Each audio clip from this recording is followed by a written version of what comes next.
బతుకున్నప్పుడు glass మంచినీళ్ళు ఎత్తే మంచిదా?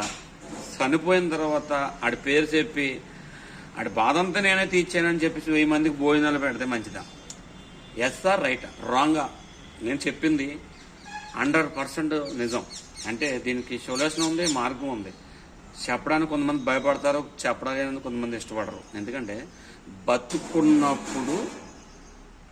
బతుకున్నప్పుడు తండ్రి అయినా తల్లి అయినా గ్లాసు మంచినీళ్ళు ఇవ్వడానికి కొడుకు కూతురు, చనిపోయిన తర్వాత నేనైనా కావచ్చు, మీరైనా కావచ్చు, 1000 మందికి భోజనాలు పెట్టి 10 ప్లేట్లు వాటి పేర్లు రాసేసి మా నాన్న చనిపోయారు, మా అమ్మ చనిపోయిందని ఏదో పాంప్లెట్ల మీద పెట్టి, లేకపోతే ఒక గిన్నె కొని ఒక ప్లాస్టిక్ బాక్స్ కొనటం మంచిదా?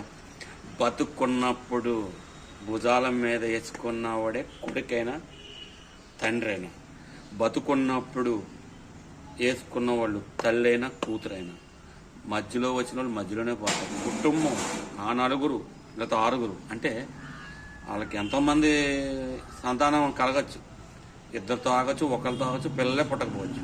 అటువంటిప్పుడు పిల్లల్ని దత్తత తీసుకుంటే అది ఇంకా మంచిది. రైట్ ఆర్ రాంగ్ అనేది డిసిషన్ మీరు తీసుకునే దాన్ని బట్టి ఆలోచించుకోండి.